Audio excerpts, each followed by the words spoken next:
Good morning, ladies and gentlemen. Welcome to another episode of the Chop Sports Daily, coming to you live from the flippingmadeeasy.com studio in Matawan, New Jersey. Your host, what happened, Dina? Jesus Christ, this is like one of the greatest opens of all time, and you ruined it. Put the damn thing back up. There we go. Welcome back to the show, everybody. Dina, you are on probation at this right now. As of right now, the Kyle Kerms one below the green. The rules are you don't put it below the green. Oh, you don't put it below the green. I didn't put anything anywhere. Speaking of green, there's a team from Green Bay that is falling off the face of the earth, and here we are. We are live.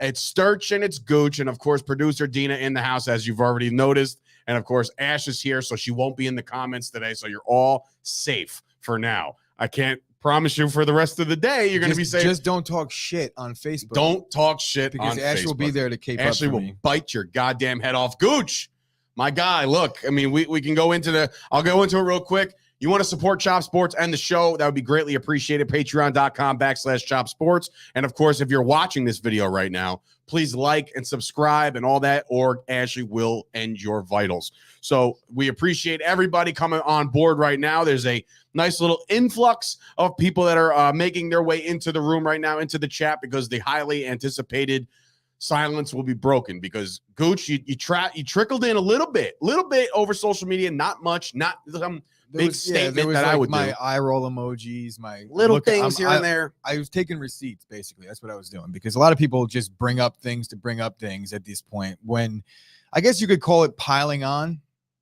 Jay Devlin, I'm talking to you. You definitely piled on, even though you didn't want people to pile on you. Devlin's not happy with me right now. No, this has nothing to do with that. But him raising questions about whenever you have to start the comment with saying like, all right, it's been a day, so I feel like I could post this now. And it's like, you could post whatever you want, whenever you want. Just the thing that you're posting is raising a question about who's the MVP after. Yeah, I mean, you got to know obviously the rules. We went over this. We said, like, we all know it's regular season only. So what they do in the postseason has nothing to do with your awards.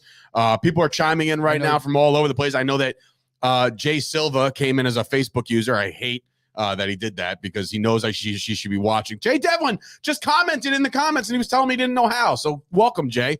Way to go. Yeah. Whoa, these are small little comments. He actually gave Ashley credit for holding my hand through this hard time, which I honestly got it. Credit as Listen, it's all about your support system at home. I got to hug my kids when the Cowboys dropped, and it felt good, you know. So you have Ashley there. She's like this. She's like halfway like hugging you, and halfway like, these sons of bitches all over the Twitter fingers. No, Jay, I know.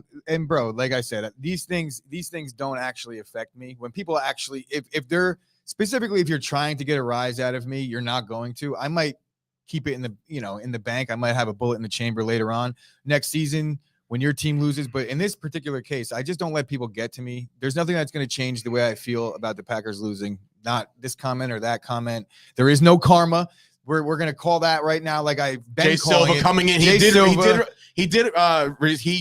commented in the chat, but he is literally at Universal Studios right now on a vacation, but he had to jump on and say bear down. Yeah, well, he didn't say that. He said karma's a bitch. Well, that was yesterday, but I'm saying today he said bear down. Okay, he did come in and say bear down. Well, it's not no way to talk about your owner. I think that if I owned a franchise, I wouldn't want my players talking about me like that. So Aaron Rodgers is probably going to have something for you next year, which we'll get to in a little bit, because there will be a next year.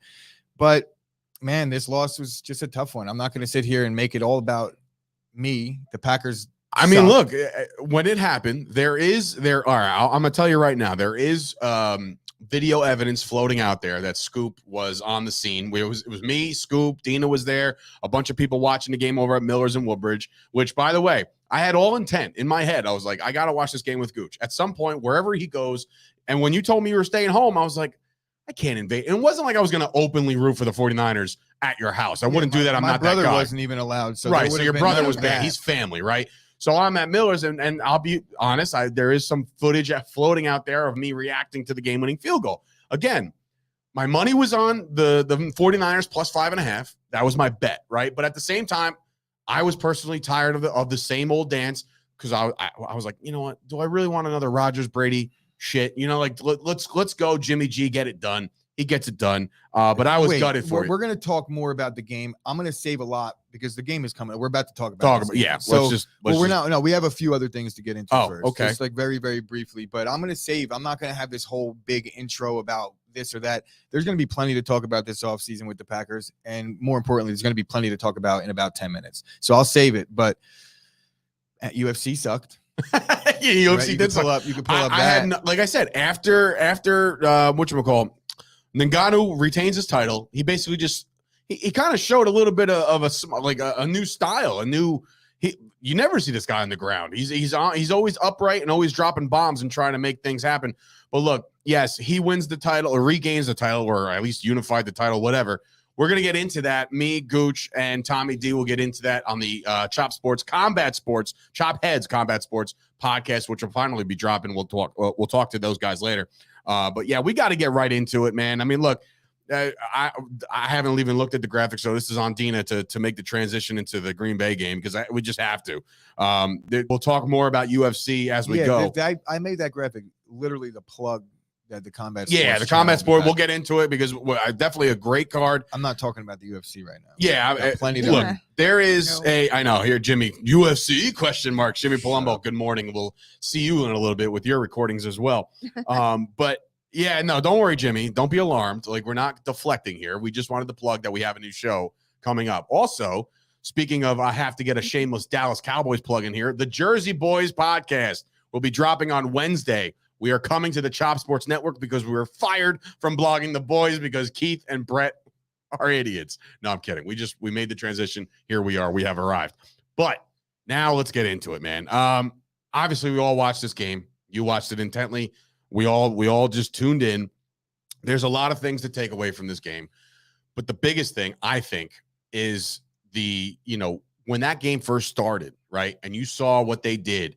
It was Rodgers, it was Adams, and I'm looking at a couple of the 49er fans. I'm like, you guys haven't figured it out? It's 20 weeks in. That first drive was like, it looked like I texted you, even though you didn't respond to me for all day, which was very disheartening.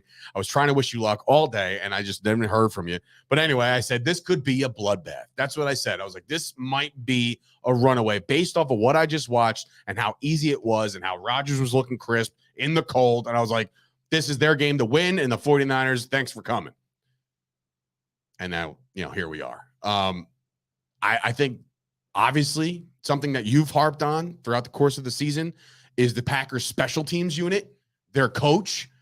He's just lost. He's lost, and his job probably was lost this past weekend. You would assume, right? It should have been lost mid-season. Yeah, I mean, you got to play a complete football game. It's not on the special teams, though. As bad as the special teams played, the offense didn't get – I think the offense had 58 yards in the second half. If you look at from the point of the Mercedes Lewis fumble, they maybe had 4 first downs.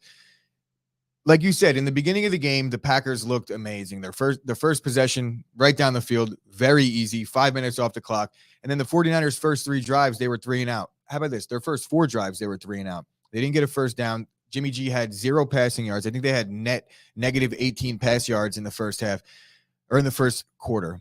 And let's not sit here and anoint Jimmy G as some hero. Jimmy G played like shit. And honestly, if the Packers would have just looked up about 4 or 5 times in that game, they had a pick 6, easy pick 6.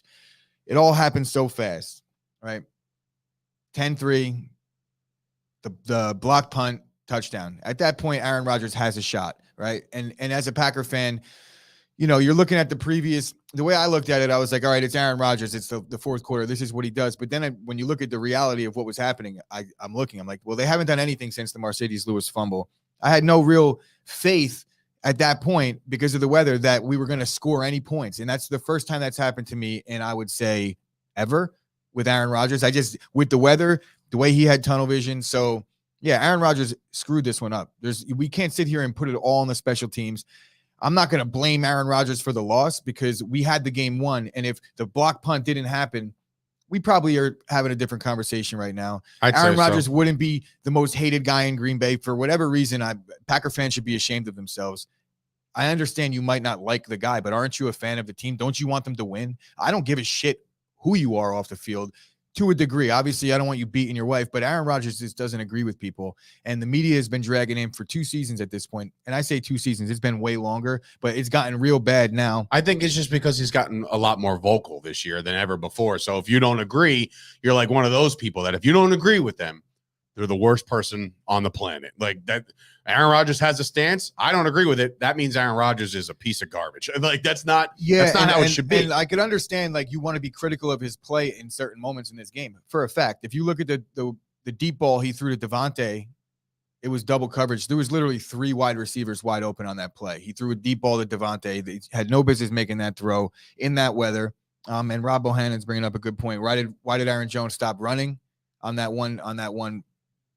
I don't know why he stopped running. Honestly, I don't know why. I don't know why he stopped running. Why didn't Mason Crosby make his field goal?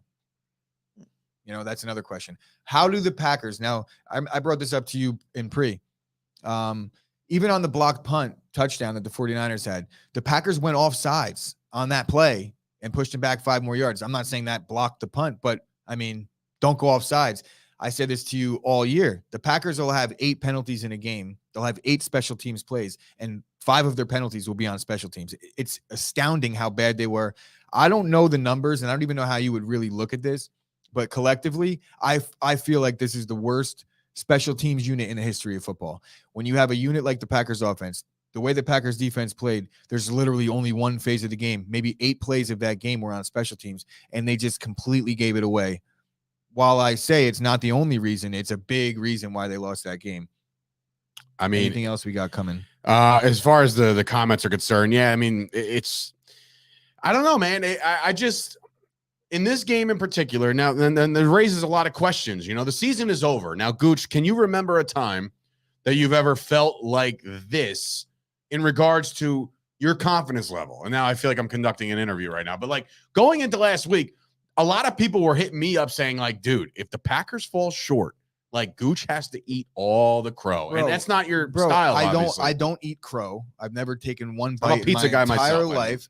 I have no plans on starting now. What am I really here to defend? Who's saying what to me about what? Karma's a bitch? Explain. I want to know how that block got punt because I was confident that my 1 seed favorite team that's a 1 seed for the 2nd straight year. Thinking like, okay, it's now is the year we're going to get over the hump. I don't take any of that back. Does the loss feel worse because I was confident? No. The loss is the loss. I thought the Packers were going to win the Super Bowl this year. Oh, man, Ashley, right? you lasted so long, and now she's sitting right next to us and dropping comments. My God. I love it. Thank you, baby. Thank you so much, baby. Nobody else gets me. Well, wait, right? Danny brought up a point here. Is this true? Targets, Cobb, Lazard, 0-0? No. Lazard had a catch. There was not many targets. There was only a target or two targets for Lazard.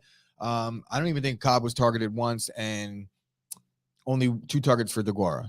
Look, yeah, did he have tunnel vision? 100%. Yeah, but all right. Nobody wants to talk about the fact that A.J. Dillon left with a cracked rib, though. That I think was probably the biggest factor in the second half of this game, other than the elements. The first half, the Packers, or the first quarter, I should say, the Packers kind of came out with, as everybody likes to say, momentum, even though they haven't played really in 3 weeks. Well, but that first drive, no, I could see if you come out flat, but the Packers actually came out gunning. Correct. So it had nothing to do with the layoff. And honestly, the coaching staff was, I think, prepared. I don't think that they were ill prepared. Rodgers had a bad game, and the receivers weren't getting open. Devontae Adams was being triple covered.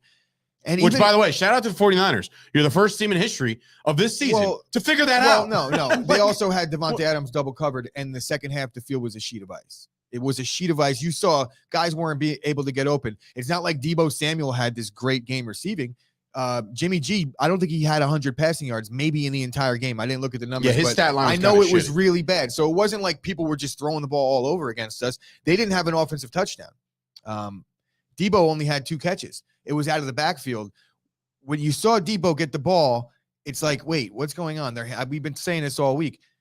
It's a number 1 wideout that gets brought in for short yardage and tough yard situations. Aaron Jones isn't that guy, and A.J. Dillon is for Green Bay. Them losing him at halftime, I think that really killed. Devlin coming in. Niners beat the 1 and the 3 seed on the road. Rather throw shade at Green Bay and the Cowboys. Maybe the 49ers deserve some credit. Look, dude, and you said it going in, if a team is going to beat a team on the road in the conditions that they were, leave it up to the Niners, probably the better running team in the league. So what the Niners are about to do now, and we'll get into that game as we go throughout the week, but the Niners have to go to LA, in which they beat them twice, and there's nothing harder than beating a team 3 times. And it's in LA, which, by the way, shout out to the Rams by blocking every single person not in the remote area from buying tickets. Well, I don't know what that has to do with anything. Do the Rams think that there's Rams fans in LA? They're all San Francisco fans anyway. It's not going to matter at all. That's what I'm saying. It's but not going to matter at all. That will be a San Francisco home game. Back to the game, or back to some of the storyline to think about going forward now, man. Like, to me, that feeling, I remember when Parcells lost with the snap, right? The drop snap, Romo, that gutted feeling of him just saying, like, that was our shot. That was our team. I can't do this anymore. I can't go another training camp. I can't go another free agency. I can't do this anymore because he got old and it just caught up to him, right? Aaron Rodgers is in that situation right now. He's not getting any younger. Did he play at an MVP level? He's probably going to win MVP, right? So I cannot take anything away that Rodgers did this season. But what I will say is this, Gooch. It's very hard to regroup yourself after a loss like that and come back. That, to me, I think was his last dance. That's my bold take. I don't think he's back in Green Bay. Like, you have, and I'm not saying, my I say this with full, nobody at all has any inkling as to what Aaron Rodgers is going to do. So for somebody to predict that, I'm not saying that you're predicting it, that's your feeling, but it's based off of completely nothing. Mm-hmm. You realize that, right? Quarterbacks lose all the time. There's one team that wins every year. If it was like, how many times would Aaron Rodgers have retired if it's hard to come back from a loss? He loses in the playoffs every season. He's back the next year. There's about $40 million says that he'll be back. And did the Packers window close? I see the graphic that I got sick making this morning. No, the Packers window didn't close per se. If Aaron Rodgers does retire, which is I think the only chance of him not being a Green Bay Packer next year is if he retires. There's no trade going to happen. We could shut that all down right now. So everybody with their graphic edits of putting Rodgers in a Steelers uniform and the Broncos and all those things, you're putting that to bed. I'm putting that to bed. Because remember, what else I'll put to bed? Like the guys that actually have some shitty things to say, and Aaron Rodgers is a choke artist. And then 3 weeks later, you'll see that same person with a graphic of Aaron Rodgers in his team's uniform. The comment I do want to bring up, my brother just comes in again with the Rodgers not wanting to be a part of the rebuild. He did say that. With all those impending free agents, Gooch, how do you bring back the same team? In the world of free agency, even the Dallas Cowboys have 20 free agents ready to go and leave, right? They got to make the decision of who they're bringing back and who they're not. The Packers are in the same situation, and even worse so. According to overthecap.com, like their cap number's not great. Their cap situation isn't great to bring back a guy like a Devontae Adams. Like, that's why we said that that's a rebuild. If Rodgers loses wide receiver 1, we are in rebuild mode here. Like, who are you going to throw to? You cannot rely on Lazard. I'll tell you when the Packers will be in rebuild mode. When Aaron Rodgers leaves. So to the point that you're making or anybody's making, like, watch this with the context. I don't want this quote to be dragged by the media, which it already almost was. You saw Kyle in the comments. He like, oh my God, did you see what Rodgers said? And then I was like, I was actually typing. That was going to be my first response to be like, please just read the whole fucking thing or just go watch the interview. Don't look at this bullshit clickbait. You're asked a question. This basically brought up the same way. And it's like, if a lot of guys leave, what are your plans? Well, I don't want to be a part of a rebuild. So unless we're going back to win a Super Bowl or to try win a Super Bowl, then no, I'm not going to come back. What does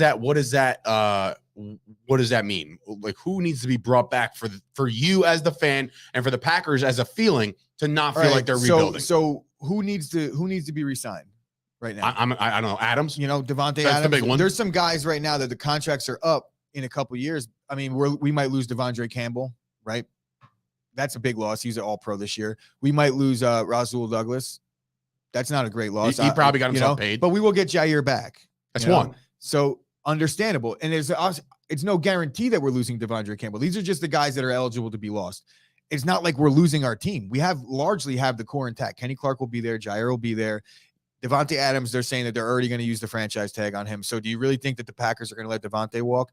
They're going to use the tag. You'll see Devontae get the extension. And to be honest, and I'm not crazy for saying this, it's probably the wrong move at this point to give Devontae an extension. Just based on where he's at in his career and what he's done, you're paying him for what he's done. Do you really think you're going to get number one wideout in the whole league production from Devontae going forward for 4 years? I don't think so. But I understand the need to sign the guy. But that's part of the problem with the NFL and why it's so hard to stay good.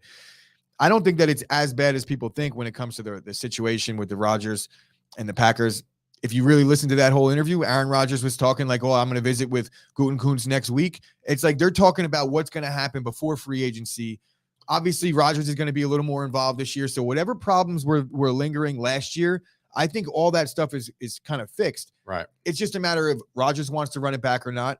If he wants to run it back, it's going to be with the Packers. Find me a better situation. Matt LaFleur said it. No. Find me a better situation. There's not. You can sit here and cherry pick a free agent here and a free agent there and be like, well, I mean, look, there Denver, are teams that are an Aaron Rodgers away from being a very, very high contender. You know, if you replaced, and I'm just hypothetically speaking here, if you replaced Big Ben's retirement with an Aaron Rodgers for 1 year and you give Rodgers all of those receivers plus Najee Harris plus that's a good team, right? And then you go to Vegas, right? If Carr's out, then you got, you know, the young receivers over there with a Darren Waller and a decent running game. They're an Aaron Rodgers away. So a lot of these teams are probably licking their chops saying, what can we package? But I don't think if I had to make a guess, it's either retirement or it's done. Or he's back in Green Bay. I don't see that might have been, but I think that might have been the death blow. It's not. Listen, nobody wants. I'm not not trying to argue. Comment. Why would Adams want to stay if Rodgers is planning on leaving in a year or two? Well, I got about 28 million reasons a year why, because Devontae is about to get paid an insane contract. $28 million a year. Yeah, like that's if they're going to make him the highest. I mean, paid, Mari Cooper makes 20. If they're going to look what Hopkins makes. I don't know what does Hopkins make. 27, I think. Does he really? Yeah. So I didn't know that was. If you're talking about being the highest paid wideout in football, you know, that's a lot of reasons to stay somewhere. If you're asking me, it's all about the money. Of course, it's all about the money. But again, look, it's hard to put a bow on a season that was so important, in which I think that this was the team to do it. Now, I will bring up one talking point that I didn't even write down. Okay. The Packers now have lost a bunch of playoff games in the last couple of years, right? 3. Fine. You can only lose 1 a year. You know what I'm talking about? Like, they got the 1 seed, right? They're taken out by Brady. And then, you know, this year they lose to Jimmy G. And as much as you love Matt LaFleur, okay, Aaron Rodgers to this day still hasn't done anything without Mike McCarthy as his head coach. Oh, so let's not try to write off Mike McCarthy as this devil, like the guy that ruined his career. Please. You're in the same situation you are now than you were with McCarthy. No. You could make the case that last year him kicking that field goal was probably on him, right? Matt LaFleur. Mm-hmm. But what did the coach do wrong here? Did he fucking botch his timeouts? Did he do anything? If anything, you could say they didn't fire the special teams coach sooner, right? Maybe you could make that. But I'm just trying to defend my boy Mike, who might get fired today. Now I ask you this: there's no talking point. This is just Mike McCarthy or Matt LaFleur. Who would you rather have right now? Right now, Matt LaFleur. But all I'm saying is the point has been made that like all that, you know, and that's another thing. With, you know, not trying to go off the tangent here, but like there's been rumors of Mike McCarthy could be fired today, right? He should be. And if he is, right, there was a lot of people saying, oh, why don't the Cowboys make a move in which is the only way you can acquire his services is Sean Payton. You would have to trade for a coach. And that's happened before. We've seen it, right, in history. Sean Payton, right? And people are like, that would do it. That would put him over the top. The Cowboys would be a team. This is all they go to the Super Bowl. So my question is this to the Cowboys fans watching this and all about Sean Payton, right? Sean Payton has done the same amount of crap that Mike McCarthy has in his career, meaning Mike McCarthy won 1 Super Bowl with a Hall of Fame head coach. Sean Payton won 1 Super Bowl with a Hall of Fame head coach. They are a Jace. Stop. Miss me with the Sean Payton stuff. It's a done deal. Oh, you'd be a motivator. If you want to talk about the Cowboys, and I'm going to take I don't really want to here. Did you see that Dak Prescott's run took 14 seconds? And Patrick Mahomes. Well, we had no timeouts. The Patrick Mahomes had 2 timeouts to work with, and they could have run a quarterback draw on that last drive if they so chose to do that, but they didn't. But yes, I saw that alarming stat that in 2 plays, 14 seconds for Dak, 13 seconds for the Chiefs. It's insane. And we'll get into the Chiefs in a little bit, but I do want to start or at least follow up There's one more question here. Take the coaches out of this shit. The player, No. You know what? No, I don't agree with that. I think coaching absolutely You want matters. to talk about baseball managers not mattering? Then fine. Fine, But because that when comes from so many analytics this is and a shit. very, very, very Football coaches are a dime a dozen, ladies and gentlemen. And what the Packers have done all season long is win games because of good coaching and good football quarterback coaches play. are a dime a dozen, but good football coaches are not. And you typically see the same coaches in the postseason every year, no matter which team they're coaching. You're going to see an Andy Reid in the playoffs. You're going to see a Bill Belichick in the playoffs. You're going to see even a Sean Payton in the playoffs. It's just the way it is. Time. Yeah. Well, in any event, that is I don't know, whoever What's Up Fellas is. If you want to click the link, I did drop it in the comments. I mean, in the description. Go check out Chop Sports on YouTube. If you're watching this video, please like the video and subscribe to the channel. We had ourselves a phenomenal weekend as far as subscribers are concerned. We wanted 600. I think we're at 612. I had a fucking terrible weekend. A phenomenal weekend for the brand. About. For the brand, Gooch. Not everything is about the goddamn Packers. But the Packers are done, and we'll put that to bed. We'll put the Packers to bed for the last time until we're talking offseason, which is, believe it or not, scary enough. Like 3 weeks away, we'll be talking about the NFL offseason for all 32 teams. I cannot wait. now you want the offseason worse than ever. Yeah, no, listen, I'm with you. Trust me, I'm with you on that one. What's next, Dina? What game did we put up there? I don't even know. All right, so stay in the NFC, right? We saw another GOAT, another legend of the game get derailed by the Los Angeles Rams. Now, a lot of people put the Rams in the title game when the season started, and even guys like AJ put Stafford in the MVP conversation, right? So a lot of the guys wrote the Rams into this slot where they're about to head to, and that's the NFC title game. A lot of people said, oh, it's going to be, Rams and the Packers, or the Rams and the Bucks in the NFC title game. But the Rams get it done, in which I think Devlin put it in the chat before. I know your team lost, and it's a shitty way to do it, but this might have been the best weekend in football history when it comes to 4 games. I know, again, recency bias. There's been some really good football in the playoffs. I don't want to get 4 in a row, 3 in a row walked off with field goals, dude. 3 in a row. Like, that was insane to me until the last game. We'll talk about that in a second. But in this regard, it's all about what happened and what transpired. The Rams had this massive lead, and I was the only one, and I saw the odds on all the sports books, right, of what it would take for me to put some money down on Tom Brady to come back down 27-3. And I'm like, wait a minute. I was like, he's done this before. And Stafford has had some turnover issues in his career. So you're waiting for things to develop.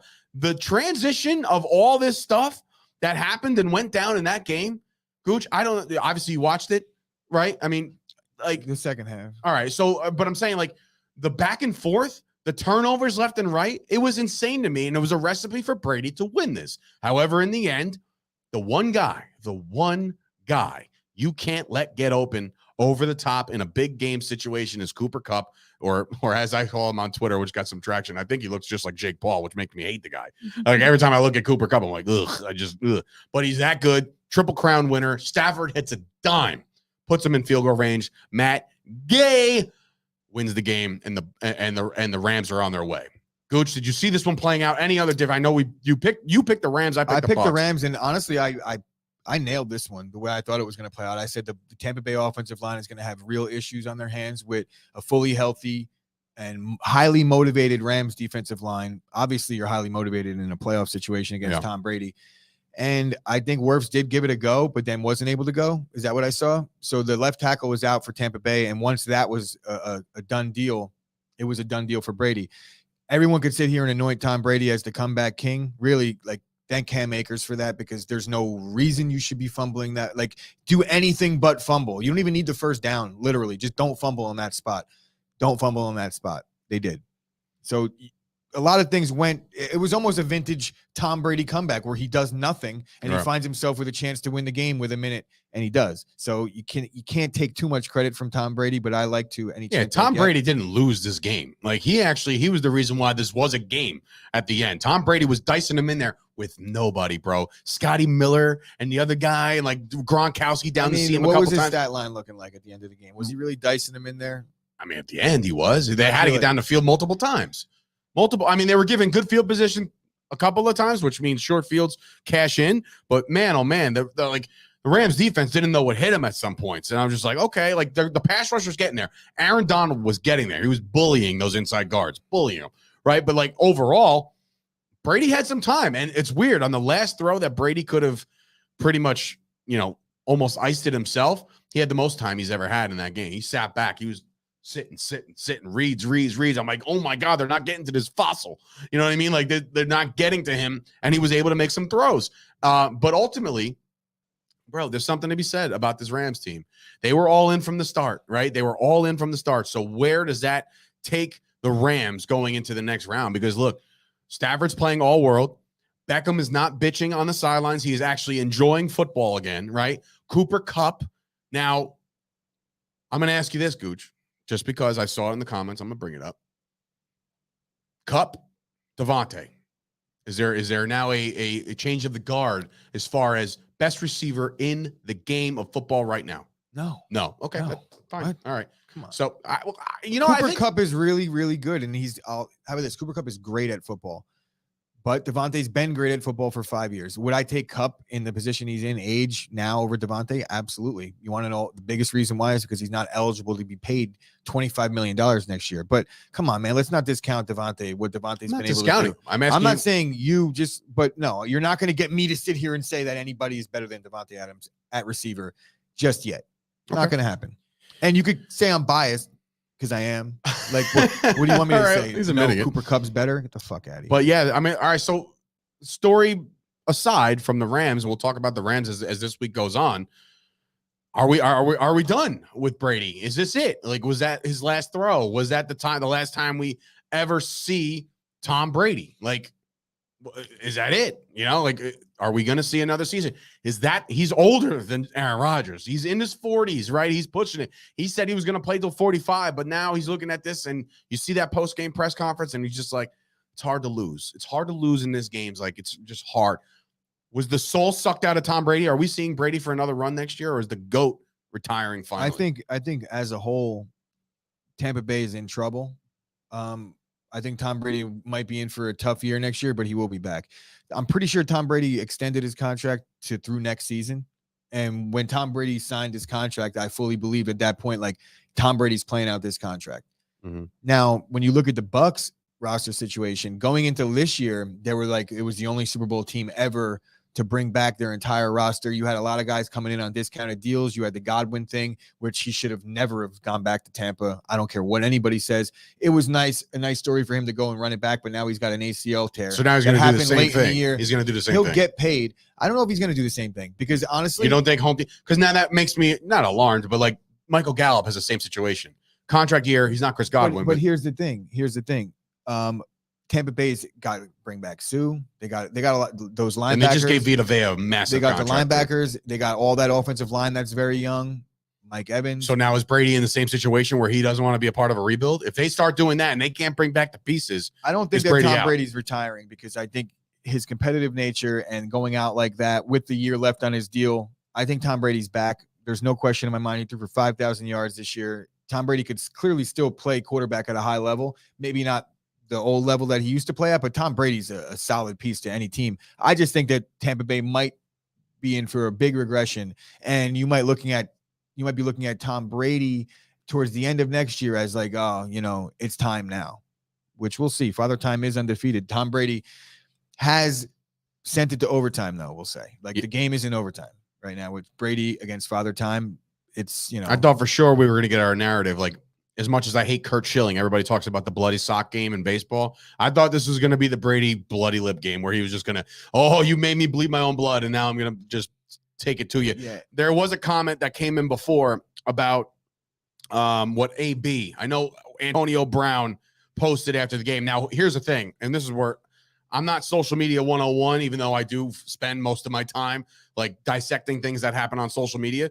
I don't think Antonio Brown made that meme.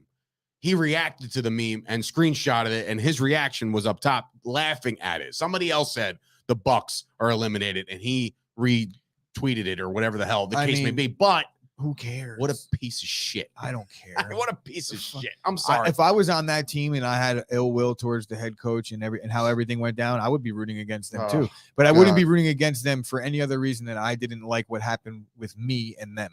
It wouldn't be because this guy or that guy, like, it's just annoying. It's just annoying.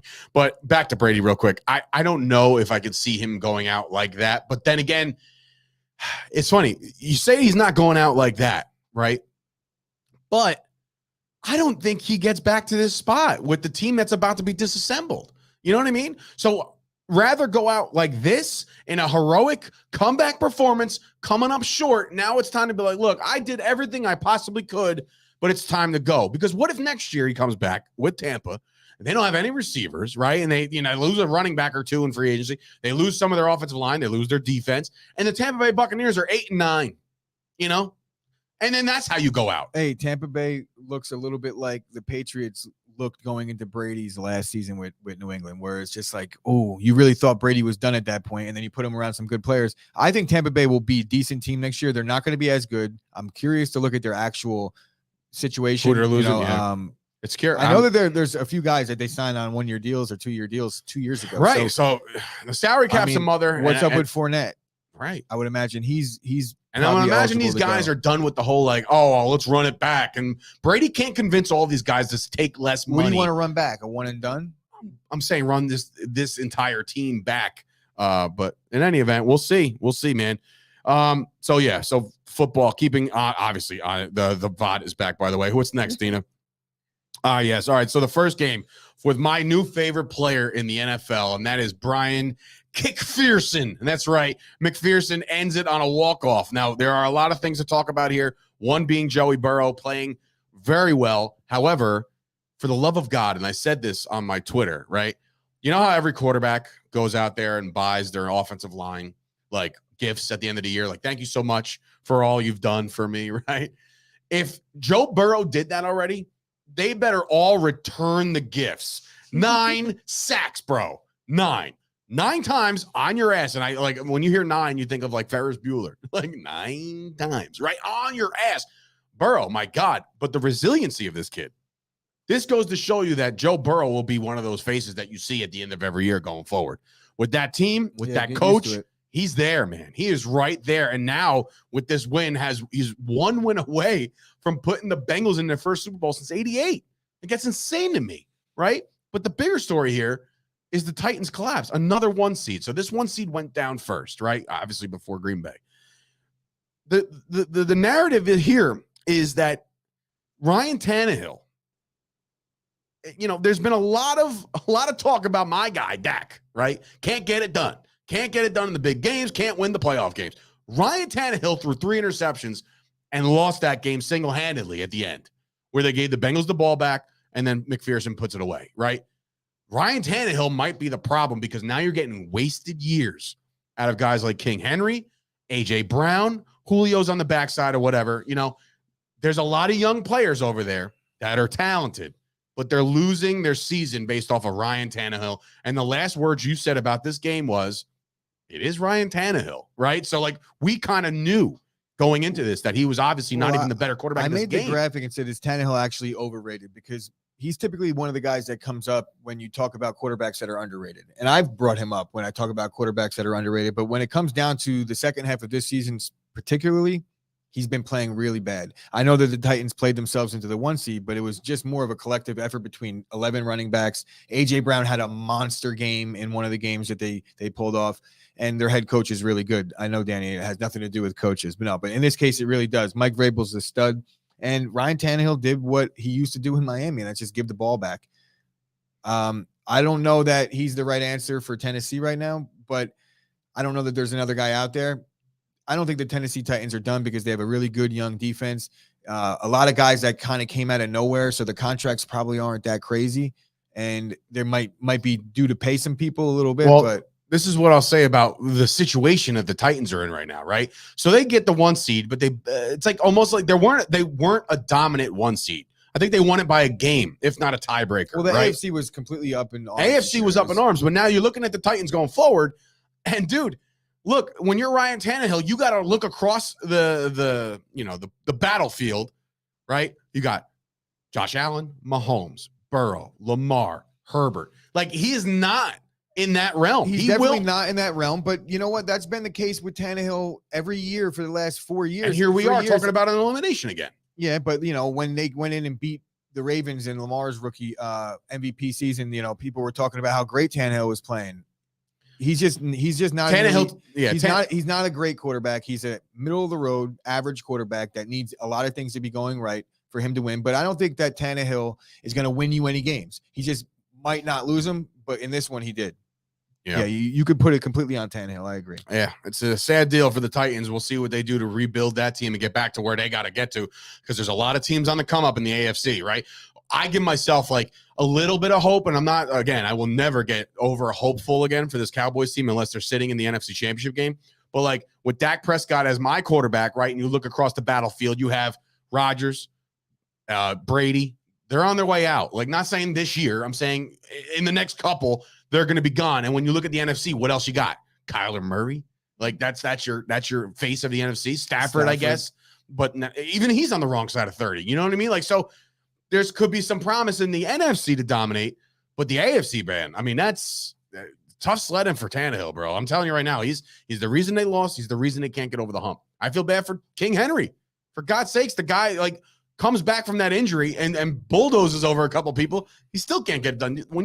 When they do the whole shots over on the bench and they're just like looking completely lost, I feel horrible. I know, yes, they're all millionaires. Why feel bad for them? They don't know you exist. I feel real terrible until after the game is over and they're all laughing with each other, shaking hands. Nobody exchanging jerseys. So, all right, on to the game of the week, because this was absolute pandemonium. You said it. I was going to say melee, but yeah, melee wouldn't even fit. Pandemonium is the right word. All appropriate. What was it? I said all appropriate. All appropriate. So I'm looking at this now. I look at this game, and I said it last night on the Facebook, on Chop Sports Facebook. A lot of people chimed in, right? Is this the best game you've ever watched from an entertainment point of view? There's no fans, right? Like if you're not a Bills fan or you're a Chiefs fan, which, by the way, if the Cowboys were in a game like this, which I believe they were at one point against the Broncos when Peyton Manning and Tony Romo, was horrible. But like this kind of shootout, yes, no defense, right? But to me, a coin, yeah. Well, all right. So, all right, we'll get into that in a second. But overall, Gooch, do you find this to be up in the top, I don't know, give it 5 games of playoff history? I know you got to look back and there's been other games, but no. So you're not even putting this out there, like top 5 game that I saw. See what happened in the last 2 minutes that I saw in a while. It's definitely a top 5 game that but playoff history, dude. We're talking about. There's like Frank Reich coming back against the Oilers when they were down 20. There's the Tom Brady 28-3 comeback in the Super Bowl. Like, it's just a bit of recency bias here. So with the Tom Brady, and I knew that was going to be brought up. Tom Brady down 28-3 comes all the way back, wins the game, right? Same thing with all these crazy Frank Reich, right? His game back in the 90s. All these comebacks are crazy. The Fast and the Furious action that this game saw at the end was something I've never seen before. I mean, they were hugging on the sidelines. The game was over. Josh Allen was like, agreed. Game over. But it's hard for me to sit here and say it's the best game of all time in the postseason just because it's what we just watched. Do you realize that there's been some really good football games? And that's why football's the greatest sport in the world. And there's nothing that touches it. No. But last night, that last couple minutes were insane. But the one thing that I have to bring up that's been brought up within the Chop Sports group, within the Bills fans out there, and maybe, just football in general, Gooch, to the overtime rules need to change again. Like, to me and you, we talked about it in pre. I'm team, and you can back me up on this. I'm team. You already bitched and moaned about the rules being like anybody can go get a field goal. That's the Jimmy Palumbo thought logic when you can just three big catches, kick a field goal, game over, right? They already changed that. They said, now you got to go score a touchdown to end the game. So it's on the defense, man. Stop them. Like the coin toss is the coin toss. But I can't get behind another rule change because the team lost. I don't know what we're going to do here about rule. Like, change what? Change the college way, I guess, maybe, with the whole everybody gets a possession at the 10 or whatever the hell the case may be. That could be a solve, I guess. But like, we're not. No. This is the pros, man. I think that the NFL has this down to the way it should be at this point. I understand that people want to see more football, but are we really going to make another change for more football just for the fans' enjoyment, just so we see Josh Allen get out there and get a shot at it? I understand Josh Allen, unbelievable. great Gabriel, game. the final, And Gabe it Davis, would have give been him his it due. would have been nice to see Josh Allen go out there and give it another crack. But it was up to the Bills defense to stop them. They had 13 seconds to stop them, and then so you could blame all you want. They gave up that touchdown or that field goal with 13 seconds to go in the game. That's the reason why they lost, not because there wasn't a second chance for Josh Allen in overtime. You want to say coin toss, this, that, or the other? Look, man, this has been football for a really long time.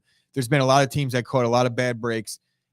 If you really want to talk about something that was bullshit, honestly, in reality, it was probably Tyreek Hill not getting the taunting call on the game-winning touchdown. If you're going to call things like that, you got to be consistent. He does the peace sign. The ref is which he's been flagged for before. The ref is standing right there. That's got to happen. It's got to happen. And I'm not saying it would have changed things. It might have left more time for Mahomes in reality because it would have been closer to the Bills. Right. But just be more consistent with the rules. If you're going to put that as a rule, you got to call it across the board just because it's the magnitude of the game. At that point, you still got to make that call. Cousin Vinny is in the house. Okay. Cousin Vinny is the I would say now the resident Bills fan. There's other Bills fans like, obviously Sean Boyan and guys like that. But like Vinny was adamant that this game, if you kept playing this game, nobody was stopping anybody. And that needs to be the reason why some team wins. So the Bills had all the chances to finally clamp down on Patrick Mahomes at the end of that game and didn't. He went right down the field and it was it. You knew based off of the way it just went down for the last 2 minutes, you knew whoever won the coin toss was winning the game. Romo said it too said it best, which by the way, those guys called an amazing game. And I can appreciate that shit because I love commentary and stuff. But like Romo and Nance killed the game. But Romo said the team that has the ball last wins this game.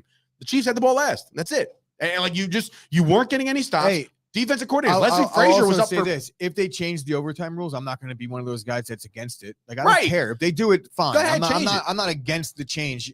If it does happen, I'm not going to be. Oh, this is bullshit. I don't actually care about any of that. But I don't think that they need to change it based off of one game when there's been tons of games that guys have lost in overtime. Bro, let's think about how many times it's happened in favor of your team. You know, when your team wins in overtime, nobody has any issues with it. I can promise you. No, I promise you. So that's where we're at with the rules. Like I'm not against, I know Scoop came in and said, get off my lawn. It's calling us old heads, like not changing rules around. And like, we want to advance with the times, but they just advanced with the times. I want to say it was less than a decade ago that they made the change of you gotta score a touchdown for it to end like that, right? And they did. The Chiefs went and played by the rules, like it's insane to me. Like, again, if I would have lost this game, I'd be gutted. I'd be writing letters. Also, if they're going to do this touchdown thing, then they're going to have to add time to overtime. There's going to be a lot more ties. I have a suggestion. NFL. Now, I know there's player safety involved, right? And they're trying to limit the exposure, for a game like this. Are you against a 10-minute overtime period? Meaning, score as much as you want, but 10 minutes, when that clock is up, it's over. You get an extra quarter, is what I'm saying, but not 15, 10. No? Play out the whole thing. Just like I listen, we're not soccer guys. The Squeaky Bum Time podcast is, but I know they have a whole period of overtime, and you could score 9 goals, and it wouldn't matter. The games don't end until the clock runs out. Like, is this something that you're asking me? Like, what would I prefer out of all? Not even prefer. Like, what would you? All right, let's just say I'd rather it stay exactly the way it is if I had my choice. If I got to pick between the three, right, in order, it would be the second one would be both the other team gets a chance after, but I don't believe in just like letting it run 10 minutes and that's that. Especially because what do you do in the playoffs? Only for the playoffs is what I'm saying. Yeah, but you want to tie. That's fine. You keep all the rules the same until the playoffs. So you keep all the rules the same until the playoffs, and then you have a 10-minute running clock in the fifth quarter, we'll call it. So it's an extra period of overtime, and then it's still, say they score 7 each. Then they do another 10. Now what? So we're going to go another full 10. Yeah. Or make it 5 or something. You know what I mean? Like but if you're on team, give everybody a chance. Let's give everybody participation trophies and shit. When you look at these you got to do something. When you look at these things as far as like, what will help, what it'll do good for the game, nobody actually looks at the collateral damage of what it'll cause. There'll be a lot more injuries. There'll be there's too many things that they're already asking too much of these players as it is. And I know people might thrash me for that because what do you mean they're getting paid a lot of money? Yeah, they are, right? But they're also getting their lives picked apart by people like us every day. So I guess that goes hand in hand. No, they shouldn't change the rules. I don't think they should change the overtime rules based off of one game. No, this is not. Well, an egregious let's be thing. honest. This game is the most fresh in our heads, but there's been plenty of times a team wins the toss, goes down, and wins the game. Like it's happened before, and the other guys don't even get a shot. I don't hear a peep. You might. It's just prominent right now because the Chiefs just beat the Bills in the divisional round of the championship. If it was like a bad playoffs. call that went down, then I could see a rule change, like how they try to change the pass interference garbage because of the reviewing pass interference because of the Saints game a couple years back. Like that, I guess I understand because that's like such an egregious thing. But this is just a rule that everybody has known for a long time. It's been the way it's been. Scoop is trying to turn this into Double Dare over there, trying to say like, let's do like a overtime challenge, like skills competition. Like, bro, stop. Like, now I know it's for like comedic value, but Jesus Christ, can you imagine if like, oh man, we went on overtime. Good thing we have the most accurate passer for that long toss. Like, oh, are you kidding? Oh my goodness. Yes. I can't believe it, Kyle. You missed today's episode, you drunk bastard, you. And I'm not even saying you drank because I haven't even talked to Dina. I'm just going to assume it was a long night. You went to sleep and now you just woke up. If you came to see me like cry or didn't drink last night. Well, there you go. I think I handled everything, you did pretty listen, straight up. You did. You were surprised me. Well, no, I wasn't. I know how Gooch is. I've known Gooch for over a decade, right? I've known him for a long time. And I even said this to your boy Kasim, which, by the way, shout out Kasim. I'm very sorry. Yeah, I'll talk about that in a second. Okay. Yeah. That's your team won. So, yeah, but like I've known Gooch forever and he's been the same way his entire life. Like, well, entire life that I've known him. Same thing with like Eric Lambarakis. Same thing with Joe Angelo. Same thing with every Packer fan that I know. Has always been this. It's us against the world. We're the best team in the league. We're going to win every game. And that's just the way it is. That's how you carry yourself. God bless you, because I have to go in every game saying, I don't know if we're going to win. Working on this. Can we lose? This long drawn out project that I've been planning on doing for a really long time. And when I say working on it, I mean, like I didn't work on it at all, but I have a really good idea about saying how each fanhood should approach their fanhood. I like that. There should be a Chop Sports. I have the Packers one down pat where it's, you have this, you have to have this insane amount of humility in defeat, but the confidence needs to be there as well, because we do get to that point every season. And you have good reason to believe that you are going to get over the hump every year. And then the letdown is just there. So I'm conditioned. You could ask Ash, I handled this loss. Like somebody came in and made a comment. I think it was Joe LaCour, like as a Patreon member, which by the way, thank you, Joe. As a Dynasty Patreon member, I would like to see behind the scenes footage of Chris's face when the Packers lost the game. And honestly, I could actually do it right now. I was just like, that was my face. Like I was just shocked, like, it happened so fast. I didn't curse. I didn't yell. I washed my hands. Literally, it's the first thing I did. I washed my hands. No, because when I watch football games, my hands get disgusting. Like clammy, disgusting mess where, I just wash. I guess you could say like, that's a little poetic that I went and washed my hands. I was not washing my hands of the season just yet. You weren't washing your hands for like any kind of germs reasons. You're just like, I feel clammy. I got to take a step outside. Yeah, and to Kyle's point, I do agree that if I was watching football yesterday, which is also very telling to know how I handled this loss, because I've missed so many of these playoff games that everyone talks about. That. I've missed so many playoff games. I don't understand my team lost. Listen, Dallas played at 4:00. There was an 8:00 game that night. I watched it. I'm that much of a football nut where I can't miss a game. There's been so many people on Twitter like, well, is there anything on today? Is there anything? Like, you're an idiot, bro. The games are on. Watch football. It's the greatest game in the world.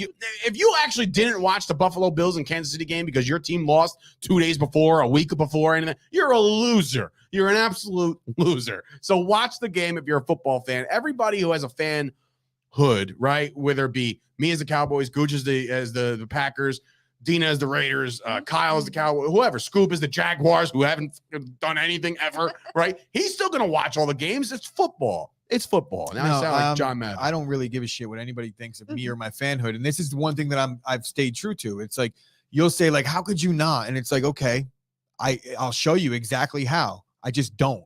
It sickens me to watch it. So I don't put myself in situations that bother me. And that's what I do. So I compartmentalize very well. I'm like, oh, this is going to suck. I'm not going to get to watch Tom Brady play. The fuck do I care about Tom Brady playing? I'm over it.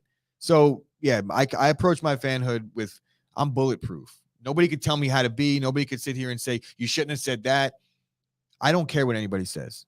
Doesn't bother me. Yeah. Well, listen, it's been crazy. The comments are just blowing up right now. So I think Carl might be watching a little delayed. He said that Dave, players would die, and maybe he's talking about me saying like, "Hey, go play a bunch of extra quarters." Like, look, I'm just trying to figure it out for the fan base that just got their guts ripped out. Yeah, people are like, "Oh, you don't watch the?" No, I watch the playoffs. I always watch the playoffs, but when my team loses, like for example, I didn't watch the first Giants Super Bowl win over Brady. I didn't watch one single snap of that game. See, that to me is mind numbing. Not one snap. There was no way. I hated the Giants so bad. Welcome to my world. Just that year, because I worked from that team. There was a lot going into that. There was a lot going into that with just being local Packers fans. I was a different version of myself at that point. That was in my 2007. Life. So I was a little more, I'll go at you. And when the Giants beat us, social media wasn't a thing. I literally hated the Giants as much as I hated the Patriots at that point, and I hated the Patriots. So it was like, I'm gonna go watch. Is the maybe they could play one of those games that Dave was talking about where they just never stop playing until people die. Then I'd watch that game. That would be interesting. Oh man, you know it's funny. In 2000, Jimmy saying in 2007 you were adorable, Chris. Oh, Jimmy, let's not talk about what you were in 2007, right? Yeah, well, he was. First of all, Jimmy was starring in the hit series Friends. He was doing all this other cool shit. I know. Oh my goodness, what an absolute travesty we had to witness here today. And as far as I'll answer the question that I think Jimmy brought up, where's all the Packers stuff? Like you're not wearing your Packers gear. Even Ashley was like, dude, what are you wearing a polo? Like what's going on here? But hey, listen. Again, clean it up. Again, I do not need to prove my Packer fanhood by wearing a Packer hat. Wait, so you're telling me, Gooch? I'll tell you. Tell me this with a bold face. You're telling me that you're not going to go out there and put on social media that win or lose, you're always going to be a diehard Packers fan till the day you die in the grave, and your next kids and their kids' kids are going to be all Packers fans. You're not going to post anything like that? Are you sure? Danimal, are you sure? I'm positive. I'm positive. And yeah, I just think that that's kind of soft of people to even question. Nobody can question my fanhood based off of anything I say or do. I don't really care what anybody says. I'm going to say that again. I don't care what anybody says. All right. That's it. The funeral for the Packers franchise. It's rebuild time, according to Kyle Kerms. Kyle, I'm assuming he did okay. I did 2-2 over the weekend. I'm not sure. I guess he only faded me on. Well, he hit the 49ers pick. So maybe Kyle did like 3-1. I think I went 3-1. But if you count my over/under picks, I'm 6. I was 6-2. Kyle had himself a good day. Go visit Kyle's YouTube channel right now. He gives out all the free picks there. KyleKerms.com to go over to his website and join the madness that is every night. Wait, Gooch is still top 5 in Chop Sports pool. So I don't know. I had a rough week. 2-2 also. I think I had a rough weekend with these props, man. Those you mean so you're not the prop bull? You're not me. I put the beaver on a shelf. I hit some prop bets all the time. Dude, I want a nickname. Give me a nickname. I need a nickname for my prop bets. So while we're talking about betting, I do want to pull something up that I got sent to just me. When you thought we were going to end this on a high note, you got to know about this. This is also very, very telling about the way I operate. Mm-hmm. So obviously, Kasim is a 49er fan. Kasim, longtime friend of the show, friend of us for a long time. I don't know that he's listening right now because I would be in a deep hole if I was him. So Kasim had 3 bets placed yesterday. He had a 10-leg, a 7-leg, and an 8-leg parlay.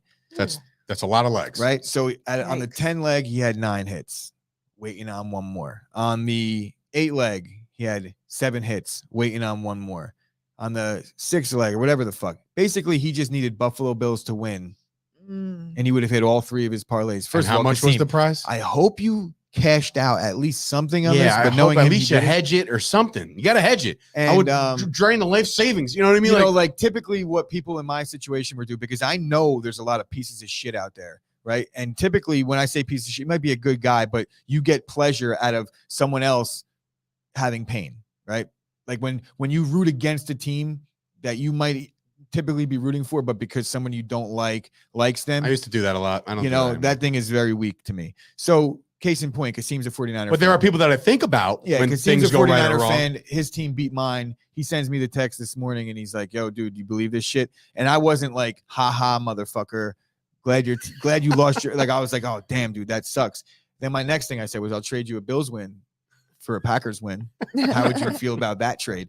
And honestly, he was like, bro, that was way worse than what you felt yesterday. Because when I looked at the numbers, like, it is worse. Like, that was so bad.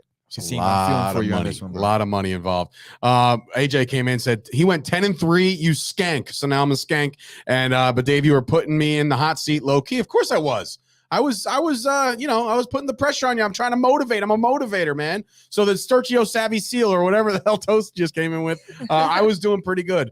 But in any event, listen, for all of Toast picks, I know Sam Grasso, which is one of Kyle's favorite people, I love is coming in trying to get a pick from Toast. Toast, I cannot wait. By the way, you gave me a little bit of a, it was a special feeling when you sent me that Jason Dominguez clip. Baseball is right around the corner. I actually commend him. He did send it to me. He said some Jason Dominguez porn. He did. It's porn. That's how he labeled Jason it. Dominguez. The sound of the ball off the bat from Jason Dominguez. Sweet stroke. Sweet stroke. Oh, he's got the Griffey thing. But I want to comment that here, right? Win all day. He's my.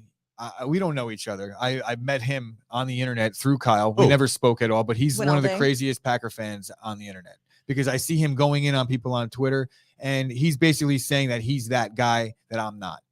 Whereas he's like, I was rooting for every person to lose. He's just a pure hater, and I respect that too. When you call it like, don't hate the player, hate the what game. I have a problem with is how everyone's like, I'm a great guy. I did this, I did that, but then you're like low key fist pumping because someone's having misery. I can't. I just told you, like I there are people that I think about when good or bad things happen. Like when the 49ers win, I think about, wonder how Evan's handling this, or I wonder how, my boy Greg, if he's celebrating and shit. When the Packers, anything. Evan, yeah, well, Evan texted me at 8 a.m. and he's like, this is Packer Day, right? Packer Day. This is the playoff game. If you answered Evan before me, no, I didn't. I still have not answered him because then he sends me. He's like, oh, who do you like tomorrow? Tomorrow. I was like, it is tomorrow. Oh, so he didn't even know what day it was. Poor Evan. Yeah. I love him, but listen, love you, Evan. He works a wacky schedule where he's like doing overnights and shit. Texting me things about UFC at 6 a.m. or 7 a.m. I do not care. He's looking for a friend at that time because a lot of us are sleeping when Evan is awake. I hope the 49ers – actually, no, I shouldn't say that. I was going to say that towards Evan, but I really do hope the 49ers win the Super Bowl this year. Wow. Okay. Well, the Cowboy fan of me can't get behind that. No, I don't my brother's a 49er fan. Yes. So good it's in the friends of mine family. are 49er fans, so I'm not going to Sure. Listen, I texted Evan. I said, look, go win the whole thing, man. That's so much fun. Like, that's cool. But I'm not rooting for you. I'm not doing that. But I will. I'll get behind Carl here and say, like, go get him, kid. Like, but that's it. That's where I'm at. Can the 49ers do it? We'll talk about it throughout the week, man. This has been a crazy, crazy episode. It was highly anticipated. Everybody wanted to see if Gooch would even show up, and he showed up. And I showed up. I waited. I gave you the grace period. I apologize if anybody came on expecting to see me act a little differently than I typically act, but no, that's not who I am. Also, the Packers will 100% win the Super Bowl next year. And just to be clear, I hope we play the 49ers in the playoffs. I don't want to hear about karma. I don't want to hear about you wished for this and this is what you got. It's like, no. Bold prediction. Sunday Night Football, opening night. You're listening to this right now. It's January 24th. Opening night, Sunday Night Football of the 2022-2023 season will be the Dallas Cowboys visiting the Green Bay Packers in Lambeau Field, McCarthy, and the whole thing. That'll be your opening night game. I'm calling it now in January, so you can get off. Like you can rewind this, you can clip it, you can do everything else, and then on top of that, the Cowboys win the game. Right? The Cowboys win the game, and then everybody gets on that Cowboys, we them boys bullshit where we just beat Green Bay and Green Bay. Like it's gonna happen. These are things that happen. And look what happened last time the Packers lost their first Kyle, game. Just wanted to let you know, Kyle, that it's now afternoon. Oh, never mind. He's actually talking about Sunday morning, which we. Oh, by the way, Dick Buck spent Sunday morning on the shitter. Dick Buck, maybe you should check what was in that coffee because I told you I was going to dip my nutsack in it. And I'm sure that's why it tasted so. Tina's sitting there with the laxative, like for fast, effective relief. Name that movie. But anyway, ladies and gentlemen, it has been an absolute banger of an episode. Big lineup coming up this weekend. We're here every day from 11 o'clock to whenever the heck we feel like getting out of here. But do me a favor, if you're watching this video right now, hit the like button. It's the thumb. It's the arrow. And then it's going to say, do you want to sign in? Yes, you're going to sign in. You're going to create an account. And then you're going to subscribe to the channel. You're going to do that for us because it helps Chop Sports grow astronomically day in and day out. So for that, for the officially end of both the Cowboys and the Packers season. This has been another episode of the Chop Sports Daily with Sturch and Gooch. And of course, thank you to Dina for producing. The moral support is here as well. Ashley was literally standing guard in case anybody came through the door. She would have drop kicked them right then and there. She was gatekeeping the comments. She is gatekeeping the comments. Shit about me. I was at one point on Saturday, I was like, "Oh boy, Ash has been unleashed. You better people better tread lightly." I was like, I was all for it. I look, if somebody's gonna, Dave, I would say this. Maybe your post might have been too soon welcoming because people were chomping at the What are you talking about? No, the post that you made where all the comments started flying in, where it was like James Rube saying, "Are the Packers the most overrated?" That was team on my in-" personal Facebook, and Yeah. I said I'm gutted for my business partner. And then it was like it was just the floodgates opened up. This is a good debate right here, or lack thereof. When people say, "Are the Packers the most overrated team in history?" I have a question. Now I would say rate the NFL teams. Where do you rate them? In NFL history? Like just you got to go by Super Bowls. Are you talking about by Super Bowls? Then no, they're not the most overrated team because I'm pretty sure that they're rated right where they should be rated. It's like they're a good team. They're a contender every year. They have some success as a franchise. You could count the pre-Super Bowl era success if you're a fan. If you want to shit on them, you don't. But if you were to rank the teams, I would say that you would put the Packers right around anywhere between, depending on who you like, as 1 to about 8. Well, no, 7. I said it's Super Bowls. Like whoever has the most Super Bowls is the best team ever. How is any franchise overrated? It's so confusing. I think he's just really bitter with the Bears thing. Like he's never seen success. 85, he wasn't born yet. Yeah. So he has had success, just not watching. Oh, Rex Grossman went to the Super Bowl. Remember that? That was fun. All right. With that being said, let's go Yankees, ladies and gentlemen. Let's get this baseball season started for the love of God, please. The Knicks are around. The Rangers are the best team in hockey. There's plenty of shit to talk about. With the 27th pick in the NFL draft, the Packers select. and look, and now the Cowboys got a better draft pick than the Packers. How about that? 24th. Bitches. Oh, I have another debate. Do you want to have a debate over Draft who was the better one and done team this year? Was it the Packers or the Cowboys? That Devlin came out of there. Let's debate that. It's like I have a debate. No, there's no debate. The Packers had the most disappointing season out of all 32 NFL franchises this year. And I'm completely comfortable saying that it's because of the expectation. I think, when people say, and I said this to you and Pri as well, when people say, I could say this directly to you, when people say, I know how you feel, trust me, I know how you feel. Like, trust me, you don't. Because to get there so often, but to never actually get there, Cowboys are playing with house money this year. Right? Going into the year, there was only Cowboys fans that thought that they were going to do anything. Cowboys are playing with house money. You could look back at this season and be like, you know what? There's some good takeaways. The Cowboys have had success this year. They had a successful season. They won 12 games. You can't take that away. You could say that the Packers had a shitty season. They were the 1 seed and they fell flat of expectations because it's Super Bowl or bust. So who is the better team? I don't give a shit. It has zero bearing on me. Right now, I'd rather be in the Cowboys position with the draft pick, but I'd rather be in the Packers position with like the roster. If I have my pick. So. With or without Aaron Rodgers. I guess we'll discuss that as the season and the offseason comes. It's all with. All right. Well, we'll find out, won't we? Thank you guys for watching. Like the video. Subscribe to the network. We appreciate you. We'll see you back here tomorrow. Look on the podcast network tomorrow for a brand new Jimmy Palumbo show. He's recording with Chris in just a little bit. So for that, for Sturch and Gooch, Dina and Ashley and everybody involved, thank you guys for supporting Chop Sports. Thank you guys for watching today. It was a fun one, sort of. We'll see you guys tomorrow. Is there anyone in the country rooting against Cincy? I don't think so.